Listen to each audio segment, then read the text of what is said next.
Hi everybody, and welcome to Readers of the Lost Art with your presenter, Dr. Paul Anthony Taylor, a recovering academic. Now today's talk is called Vermeer's Girl Without a Pearl Earring, the Suspension of His Belief. Now, the main title, plot spoiler, I'll be arguing throughout the talk to come that and it has significance more than just being the question of the material of the pearl. But I will argue that the so-called pearl is fake. It's almost certain, most art historians would agree, it's polished glass. Now, whether that matters or not, I'm going to actually argue yes, it does. And that relates to the subtitle. So the suspension of disbelief is a phrase I've always been interested in. It refers to, for example, in the theatre, you suspend your disbelief so that you can enjoy what's happening on stage as if it was true, and you pretend to believe it is true. So you suspend your disbelief so that you can play along, so to speak, with the actual play. So we have, I would argue, in modern times, suspended our disbelief about the nature of the pearl. We've been far too glib about our acceptance. The fact there's an international film, there's an international novel, it's known as The Girl with a Pearl Earring, with the pearl earring, and that may seem a relatively minor point, but I actually think the way it's had the Hollywood treatment, the way we focus on the beauty of the painting is encapsulated in our uncritical acceptance or lack of attention to the fact that it actually isn't a real beautiful jeweled pearl. So that's one aspect of the suspension of disbelief. But then the other aspect of suspension, as the word you could focus on, is when something is suspended from a ceiling, for example, it literally hangs down. And then you have, at a perhaps more metaphorical level, you also have the notion of suspension as in a car. So a car's suspension will insulate you from the shocks. So there are two aspects. I will be showing you details of how in some of Vermeer's paintings he actually literally hangs. And I use the word literally advisedly because young people always use the word literally just for the sake of saying it, it appears. But he often, the way he suspends certain items in his paintings relates to his set of beliefs. And I'll show you historical evidence for that. And then the idea that suspension, as in a car suspension, could perhaps insulate us from shocks. I would argue, and it'll be a recurrent theme on this channel, that that's what often happens in the modern interpretation and interaction with artworks. We let art, rather than let art threaten or challenge us, the modern parlance is, or we get triggered, we're worried about what art might do to us. So I think we use art far too often like the suspension of a luxury car. We don't let it wound us as perhaps we might. For now we see through a glass darkly, but then face to face. Now I know in part, but then shall I know, even as also I am known. Now this is, I'd ask you to think, have that in your memory, because this idea of through a glass darkly, I think, is profoundly important for understanding Vermeer. So this is, remember I've already done a video on this painting, which I'd recommend, if you haven't seen it, please do, because it will flesh out some of the things I'm going to say today. I don't want to go into too much depth, technical depth, about the nature of this painting, because I've already done that in the previous video. But what I would like to concentrate on is the way in which everything in that painting makes you, the viewer, whether consciously or not, your eyes are drawn to the earring. It's the actual center of the painting, so that obviously helps. but the way in which the collar goes from left to right upwards, the white collar she's wearing, which frames the pearl. There's a little box, you know, the neck of the woman, the ear of the woman, the turban, the main part, and the pendant hanging down, it all blocks off so that you can see the pearl. And then I'd argue the pearl, I'll keep calling it a pearl, but it's a fake pearl, remember. It reflects, metaphorically, the whites of her eyes in the irises and the pupils. There's a rich whiteness that you also see mirrored or reflected metaphorically in the pearl. And then there's the lubricious mouth with moisture on it in the corners as well, bit of spittle, and I think a hint of teeth. So all of this is going on, and this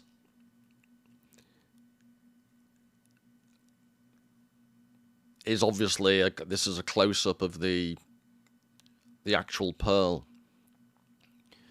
And if you can, because I struggled, I think it was the Pizarro video I didn't have the right glasses and I was squinting into my laptop. But if you have the ability to put these images, they're high resolution, most of them. If you have the ability to put them through a decent TV screen, the details are really good that you can see on them. But just this close-up, what I wanted you to focus on is the way in which the most significant piece of light is obviously coming from the left as we look at the painting. And it's just dabs of paint have managed, you know, there's one more significant dab of paint, and with that one dab of paint, he's managed to portray this light that obviously is streaming in onto the woman's face from the left-hand side of the painting as we look at it. And then to a lesser extent, there's the light bouncing off the white collar and the shadow. But I think that's significant, the way the light comes in from the left, which I'll give you more details on. So some biblical references to pearls. I want to focus on, so I've shown you a close-up image of the pearl, but, you know, biblical references. What was the cultural context of the pearl? Give not that which is holy unto the dogs, neither cast ye your pearls before swine, lest they trample them under their feet and turn again and rend you. And then again in Matthew, again, the kingdom of heaven is like unto a merchant man seeking goodly pearls, who, when he had found one pearl of great price, went and sold all that he had and bought it. So in both examples, the idea of pearls are associated with pearls of wisdom, words, the word of God. So don't waste your words on people too foolish to hear them. So hopefully that's not true on this channel ever. And then in the second quotation, the idea of true religion or true knowledge of God being like the most valuable pearl imaginable. And in various stages of history, so I'll give you some quotations from a similar time to Vermeer from Shakespeare. But in biblical times, the Romans, for example, there is a suggestion, I'm not sure how true it is, but there's a suggestion Emperor Claudius might have okayed the invasion of Britain in order to pursue pearls and increase the supply in various pearl beds around the British Isles. So pearls had become this much sought after commodity. So that's the linguistic, or the idea of pearls as words.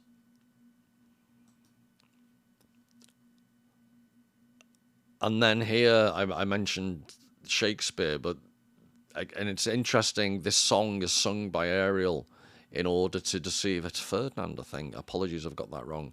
But he's pretending his father's died when he hasn't. So he sings this song, and he says, "Those are pearls that were his eyes. Nothing of him that doth fade, but doth suffer a sea change into something rich and strange." And this is used, I think, a number of times in The Wasteland, but this is the first time, I think. "Those are pearls that were his eyes, look." And why I just love that last sentence from The Tempest. It doth suffer a sea change into something rich and strange. And that's my whole argument about the pearl, the fake pearl in the Vermeer painting. It doth suffer a sea change into something rich and strange. I'm arguing it's actually much richer and stranger than the modern, quite glib appreciation of Vermeer's painting tends to be. The old Hollywood novel, sorry, the Hollywood movie, the novel it was based on, yada, yada, yada. And then this idea that it comes up in the quote that I'm going to show you in a second, but also the pearls that were his eyes. So it's a metamorphosis almost, that pearls look like eyes, or can do. But if they're in the skull of a dead body, then it's a strange, disturbing image. But pearls in the skull then seem like eyes, but it points to how I've always been fixated on eyes, in the sense that, I think I've said it before in a different video, but they're like jelly-like globules, and yet they contain much that is rich and strange. A mere look from a jelly-like substance. You know, how emotion, contempt, love, all these things can be expressed in just a glance from this gelatinous globe. So what pearls are, there is an eye-like element to pearls, but as this quote is pointing or implying, they're also much different. If they're put in a human face, they're obviously much more disturbing, much more permanent.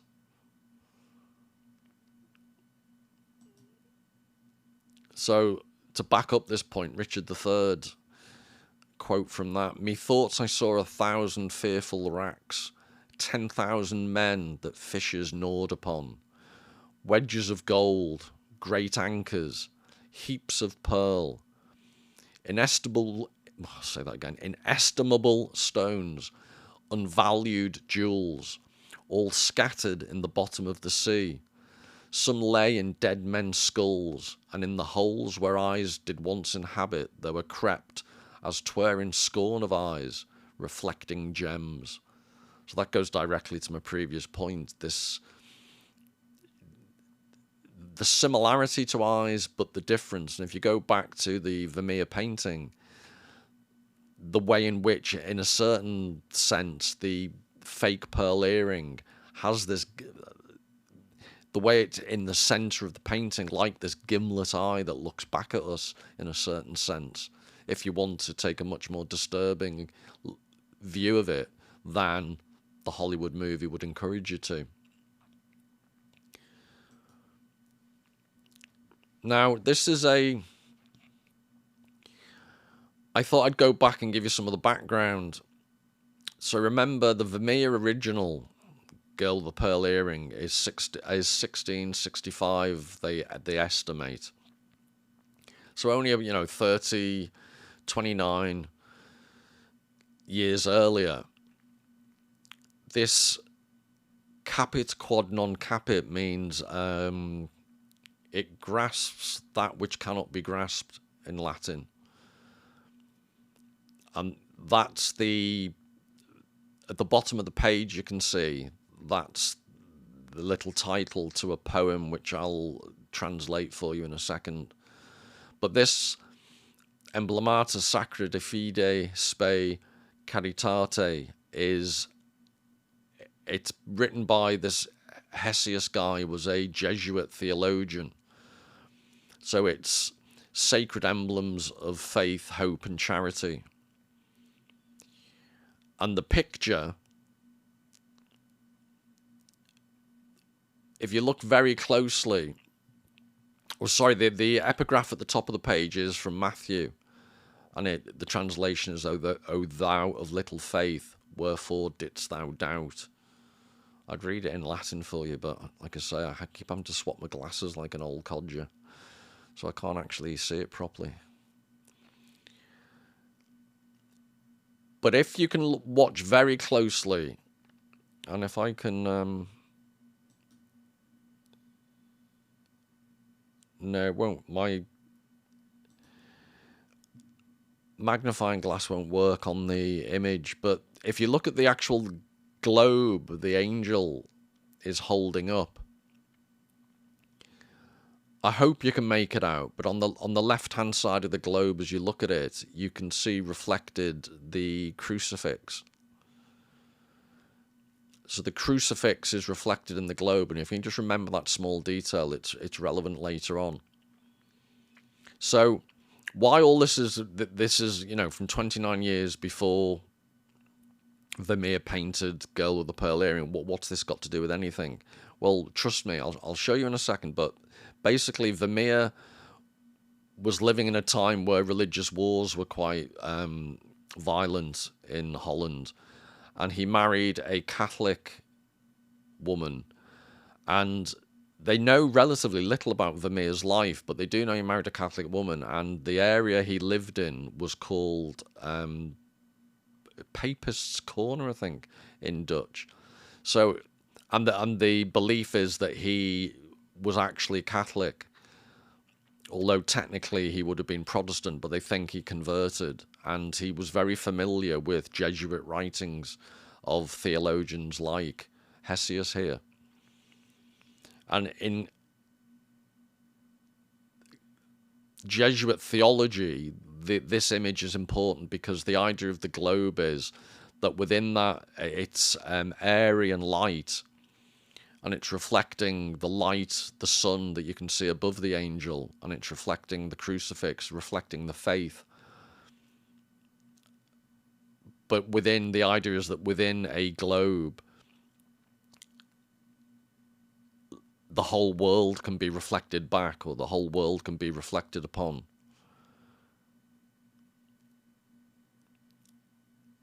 And that goes directly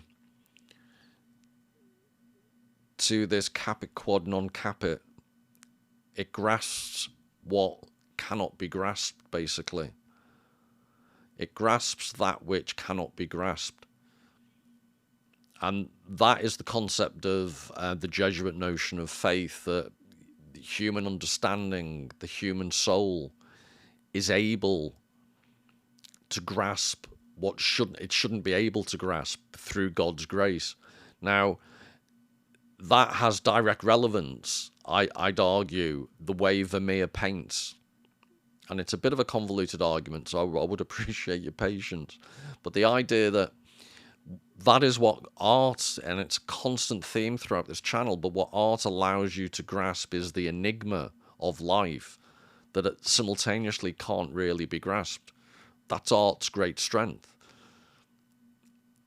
And in terms of pearls and jewels, the richest man in the world he can't have all the best paintings. It's impossible.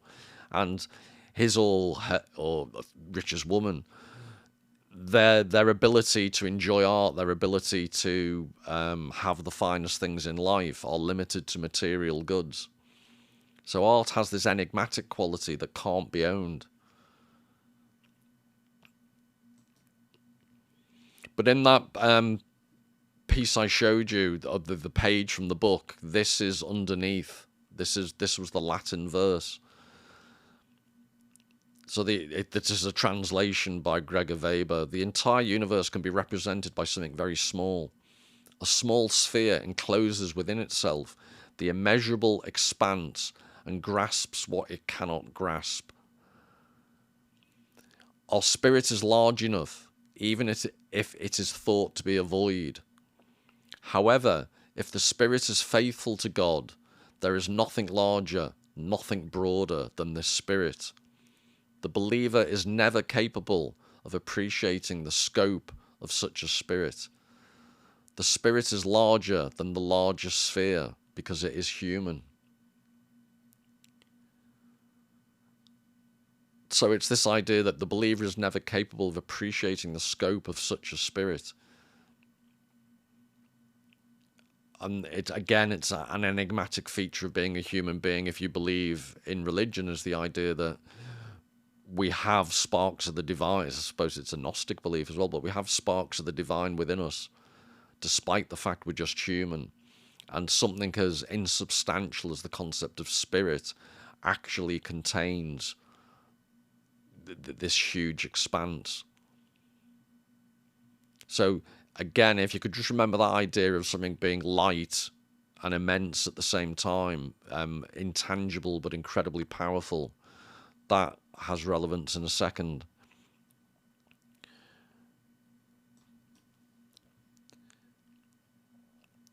So this was all preparation for this painting by Vermeer, Allegory of the Catholic Faith.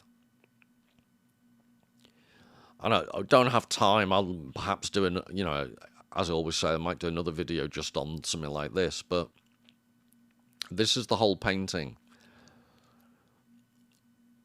But what I want to get you to focus on is, as you can see, that glass-like sphere hanging from the ceiling.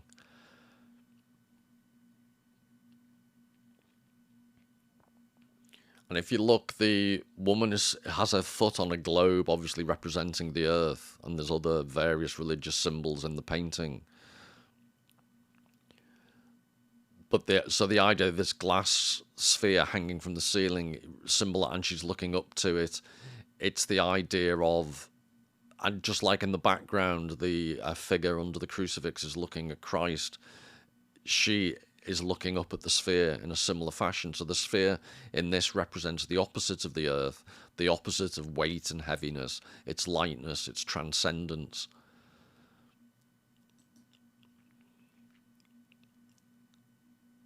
And here you have the actual close-up.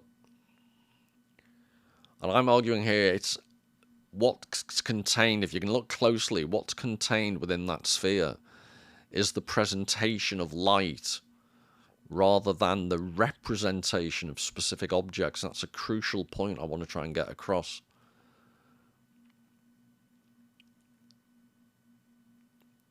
So if you look closely in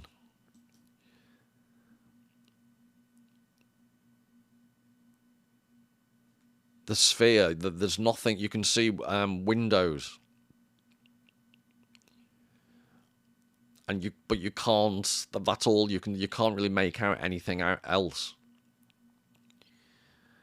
So my point is, Vermeer is not trying to represent, and I'll show you in a minute examples of other artists of the same era that show great detail within the sphere. And I can think of, you remember the painting, if you think to the betrothal of Arnolfini, there's a mirror in the background that recedes. All these images go back and back and back into the mirror, and it's incredible artistry, technical skill. And Vermeer is not following that. He's not doing that. He's just showing the light source.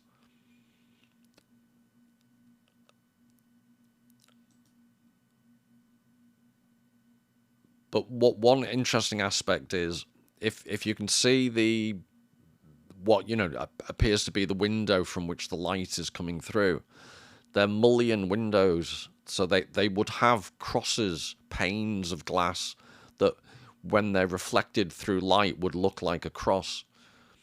But notice that in the left-hand corner of what looks like a quadrant, a blind has been pulled. So what that implies is, if this is Vermeer's studio, he's drawn a blind to control the light source coming into the room. But that has the practical effect of not showing a cross-like shape.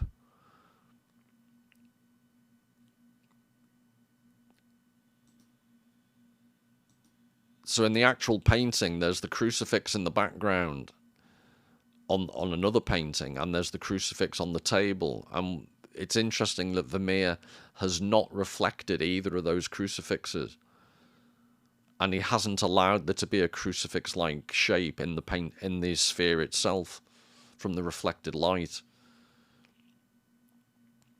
So I'm taking the message of that sphere as being that he is, the artist Vermeer is controlling the light source, he's in control of it in order to pursue his art. So the note I've put there, an allegory for the art of painting, hence Vermeer's chosen title. That refers to, I'll show you in a second, there's actually a painting he did called an allegory of painting.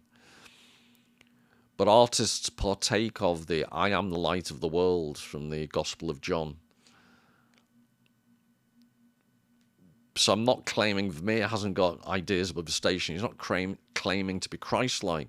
But again, within Jesuit theology, there were increasingly of that time in the 17th century, optical technologies were growing in sophistication.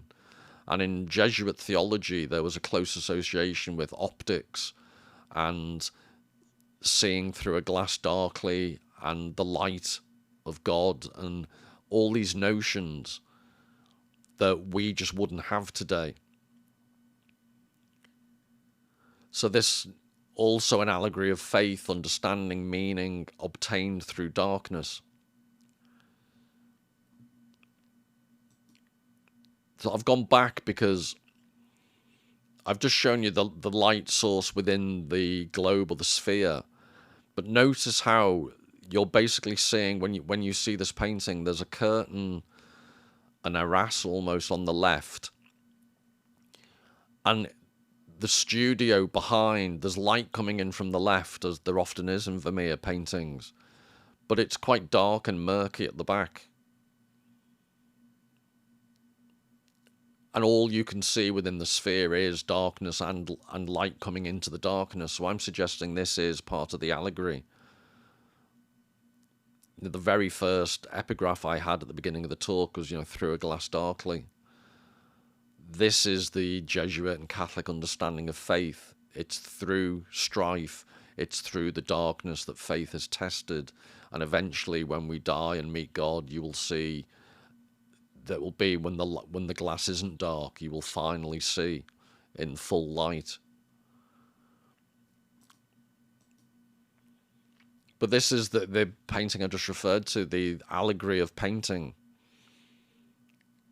So you can see how different that is. There's the same curtain motif on the left, but this time the artist's painting is being shown, and the light coming in from the left is much brighter in the background. And again, when I showed you the sphere in the allegory of the Catholic faith, it may not have, the impact of it may be diminished by the fact you don't have any expectations, most likely, of what should be reflected in it. But I'm going to show you in a second. There's a whole tradition of this century in the Netherlandish paintings of showing various things in the sphere of a globe that often included the artist in the act of drawing. But I'm saying Vermeer's doing something different. So when I show you these other paintings, you'll see artists being presented in the reflection. So painting then becomes an allegory of artists being able to represent things in the world. And just to reiterate, what I'm saying is Vermeer's doing something different. Vermeer's saying, I am an artist who engages with the truth. I am shedding light upon the human condition. I think that's what Vermeer is actually, that's how he sees himself as an artist. So that globe, that sphere hanging from the ceiling in the previous painting is an allegory for not just the Catholic faith, which is the title of the painting, but also his belief in his role as an artist. Whereas this is much more that there isn't that level of belief because the artist doing the work is actually shown, and the artist here is obviously representing an object, i.e. the woman in the background. I'm going to say object, I'm sorry, I didn't mean to objectify the woman, but a visual object that can then be objectified and put down on a canvas. So this is representing, whereas the light in the sphere, the purpose of that painting, I'm arguing, is presenting the purpose of an artist in a much deeper sense. Well, I hope that makes sense. And what I'm going to now do is show you more images that will back up that. So I tried to get the whole argument out, and now I'll go back and try and show you specific examples of some of the claims I've just made.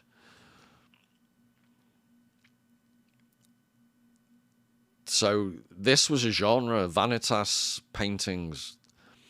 And I think in classical Latin, it really sounds odd to my ear, and I'm sure it does to you, but technically it's vanitas. The V's are pronounced as W's. But vanitas paintings, or they're also closely associated with the concept of memento mori, remembrance, reminders of death. And what you get here is, if I can, at the top, I think it says, is it Humana? Sorry, I still haven't got the right glasses, but Humana Vana, I think it says. So, empty humanity. And on the left, as we look at it, I think that's Heraclitus. There are two philosophers. The other one is Democritus. And the idea was Heraclitus, he was it's the opposite way around. I think the one on the left is Democritus. And they both thought the human condition was futile, but Democritus always laughed about it. And Heraclitus was the tearful philosopher, I think he was known as, because he always saw the downside of life. But the idea is they're both pointing at the futility. And then you've obviously got the skull as a memento mori. But vanitas doesn't mean vanity, just to emphasize, it means futility. Vanus or vanus from the Latin meaning empty.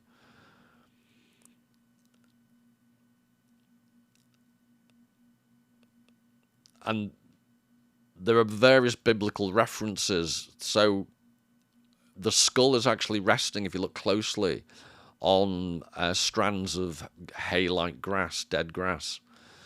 On the left, as we look at it, there's a flower. There's two types of flower. I think it's a rose, wild rose, and a tulip.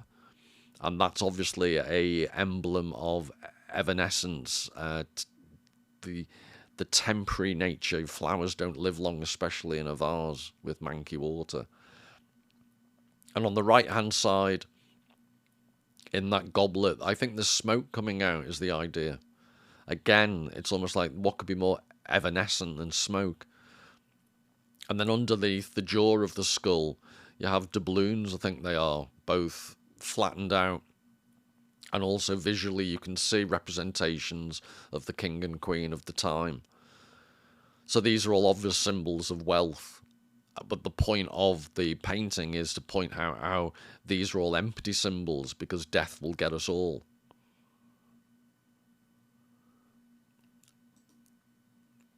So the biblical references, the dry grass, all flesh is grass, and all the goodliness thereof is as the flower of the field. The grass withereth, the flower fadeth. And then the tulip and rose, man cometh forth like a flower and is cut down. On the smoking urn, my days are consumed like smoke. And then in the actual sphere that you've just seen, this is a close-up. I'll show you an even bit closer close-up of the thing, the white image at the top, the white reflection. But this really is cheery. On the reflection on the right-hand side in the lower quadrant, that is, the wheel shape is a torture wheel. And the one above it is supposed to be a leper's rattle. And then it depends how good your reproduction is or how good your eyesight is. But on the left-hand side, on the rim of this sphere, there are supposed to be images of card playing and backgammon, I believe, is the claim. But that's what you can see if you were close enough to the actual painting. And there's various images in there. And then this is the top image. It's supposed to be apparently a heart with an arrow through it, and there's a flame coming out the top. So these are all human pastimes, torture, love, tortured love, card playing, gambling, all the futility of human life. And notice how this sphere, these vanitas paintings are very common. And again, this time it's an actual glass container rather than this more like bubble-like sphere. But very similar in the book behind. So remember, through a glass darkly, what you can see through that glass is the Bible behind.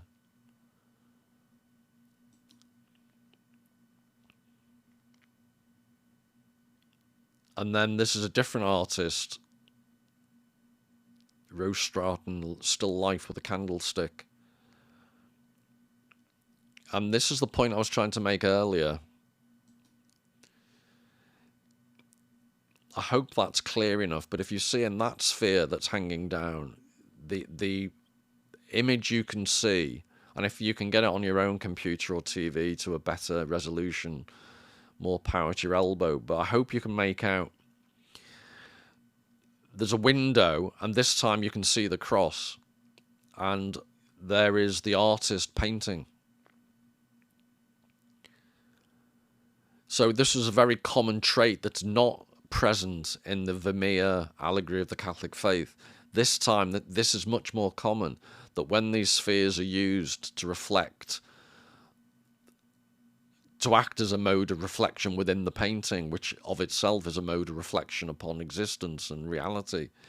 But the artist doing the painting is often reflected in the sphere, as you can see here. And here's another one.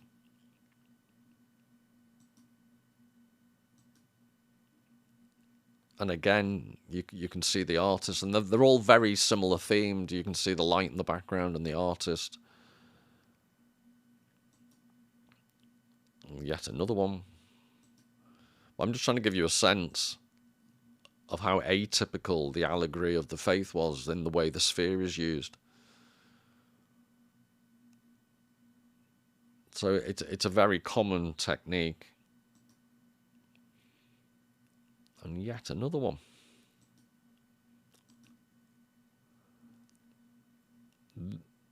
I can't make out whether you can actually see the artist in this one, but what you can see is that the same light and the way in which the statuette, the globe is next to, being reflected, almost like it's toppling over.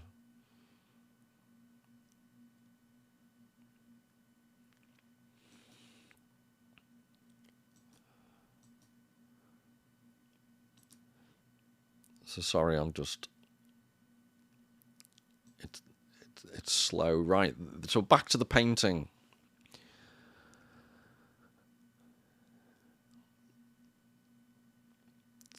So this is what I'm asking you to think of in a completely different way. After you've suffered all that, I'm hoping you see that fake pearl earring in a completely different way, the way it's suspended from the ear. Given the context of everything I've shown you about Vermeer's religious beliefs, how he's used spheres like this, reflective spheres like this in his own work, and how artists of the time, so the non-Vermeer paintings I've just shown you that use spheres that reflect the artist, they are of the genre of vanitas, the idea of the emptiness and futility of human existence in the bigger picture, so to speak, which was a useful Freudian slip.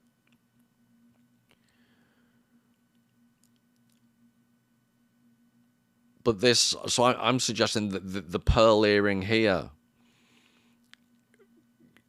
in that context, can you see how that you could see that, or this whole painting, the bigger picture, as vanitas? So that the contemporary Hollywoodized understanding of this painting is it's an attractive woman, it's enigmatic, it's the Dutch Mona Lisa. Oh, it's enigmatic, let's make a Hollywood movie just to fill in all the gaps that we don't know about. When actually, the fact that she's attractive, the fact that it's a look of desire perhaps, or it's an enigmatic look, all of this is true, and Vermeer's genius is that he can make it all seem like that. And I'll talk in a second about this as an aesthetic work of art. It doesn't. I'm not trying in any shape or form to take away from its inherent beauty, but I'm also trying to give it extra depth by saying that beauty is ephemeral, and that fake earring is emblematic of the ephemerality. So this is simultaneously, beauty like this is real, but also it's ephemeral and fake. And that's the enigmatic dichotomy that Vermeer has managed to encapsulate. And my strong suspicion is a contemporary view of this from the 17th century Netherlands, those notions would have been so much more apparent because they're so much closer to the value systems and the allegorical resonances and allegorical sensitivities that people would have to these type of images. And this is the point about a channel called Readers of the Lost Art. We've lost so much of this background that we experience paintings like this at a much more superficial level than so-called more technologically primitive people like 17th century Dutch people would ironically have experienced this. You know, they had pearls of riches that we no longer have, if you want to pursue the metaphor to death. So the modern version is, she's like a pearl, is the Hollywood.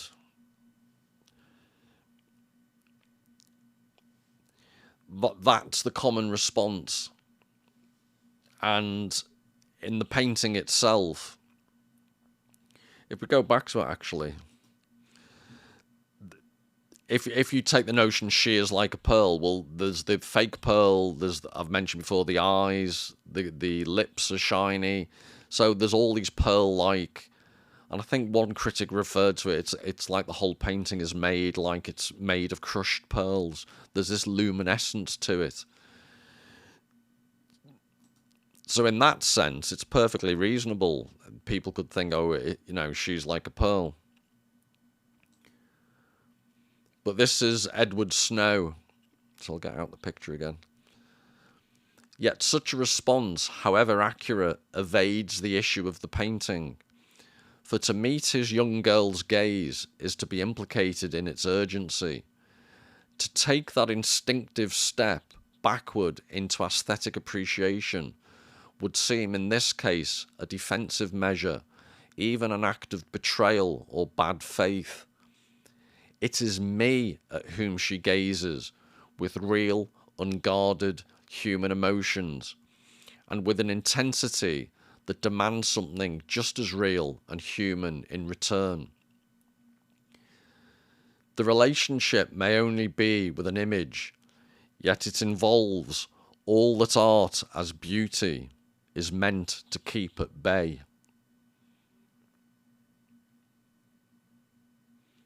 So what Edward Snow is saying in this quotation is, it's putting it much more eloquently than I did previously.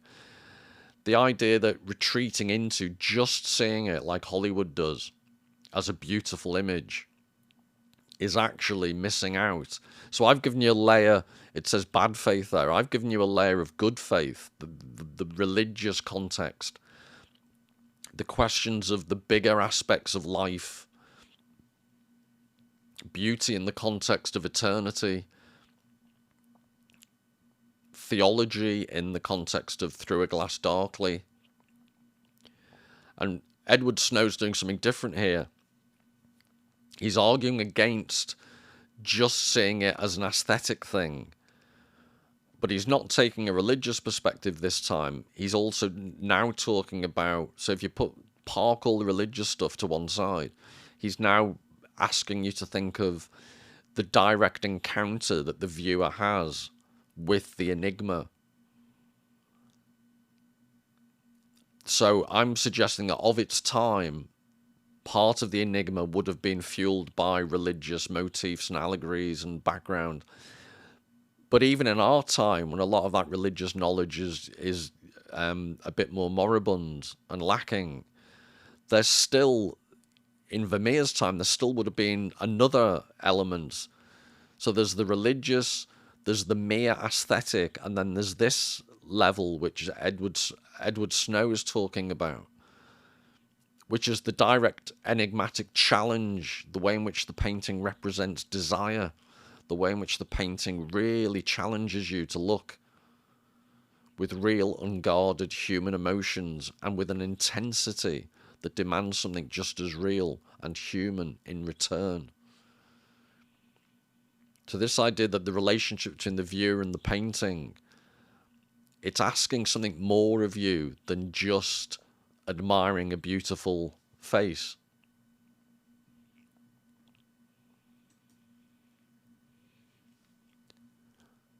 And then there's the concept of the pearl is like a tear.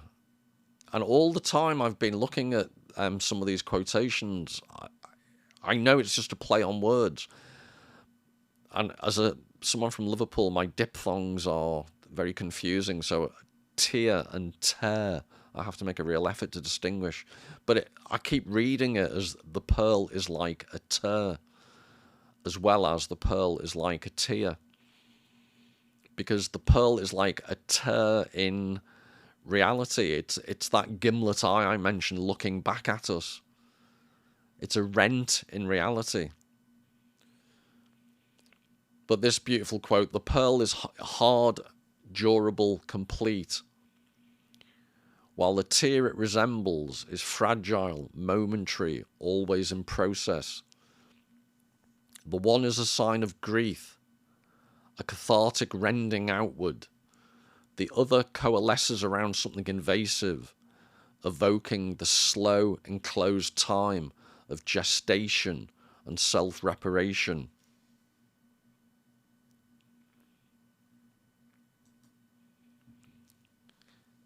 And that was Edward Snow. This is Paul Claudel. It's a different writer, but I do think they're linked, these quotes. So he says, the pearl at the bottom of the sea is born all alone, of living flesh, pure and round. It frees itself, immortal, from that ephemeral being that has given it birth. It is the image of that lesion which the desire for perfection causes in us, and that slowly results in this priceless globule. The soul, wounded and impregnated, possesses deep within itself a device which permits it to solidify time into eternity. So Claudel, and in the previous quotation, Snow starts off by comparing the tear and the pearl. So the ephemerality, the transience of a tear, and the permanent semi-eternal aspect of the pearl. And then Claudel develops that further in the sense that the whole genesis, the creation of a pearl, comes from a wound. The oyster, the grit in the oyster is a common phrase, but it's that irritation, it's that wound to the soft inner part of an oyster creates this nacreous, hard object, the pearl. And that, again, is yet another metaphor for what art does. It takes the grit of life and turns it into this nacreous, beautiful object of a pearl.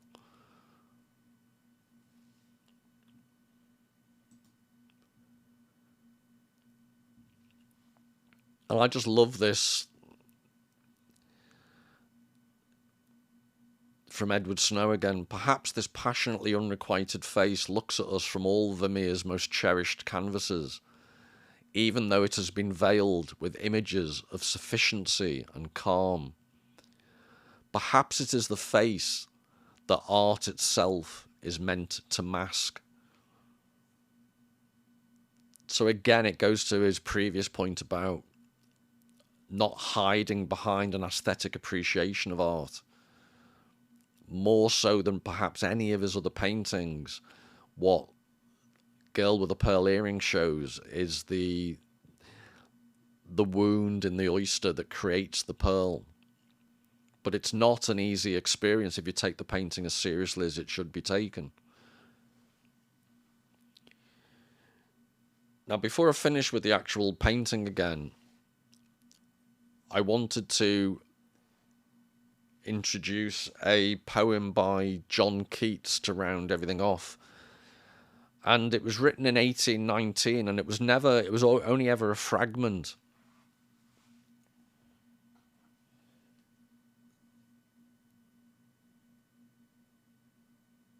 So I'm trying to remember, I think he died, it was 1819 this was written, and he didn't live that much longer. And because it's a fragment, it doesn't actually have an official title. And I don't think it was ever published in his lifetime. So it was written in 1890, I think it was 1898, it was published for the first time in a 1-volume collection of John Keats's complete works. So decades later, and I think it's 8 lines, but it's known as This Living Hand. And why I'm reading it to you is, I think it describes in a different way, i.e. through the medium of a poem, what Vermeer is trying to do with this painting. And remember, I go on and on about this in this channel, this idea that poetry and painting and novels and painting, theatre and painting, drama and painting, they have similarities, but also they're artistic endeavours that do things differently. They have a different mode of approaching the enigma that is art's approach to, art's expression of human existence. So I'll finish with this. It's known as This Living Hand.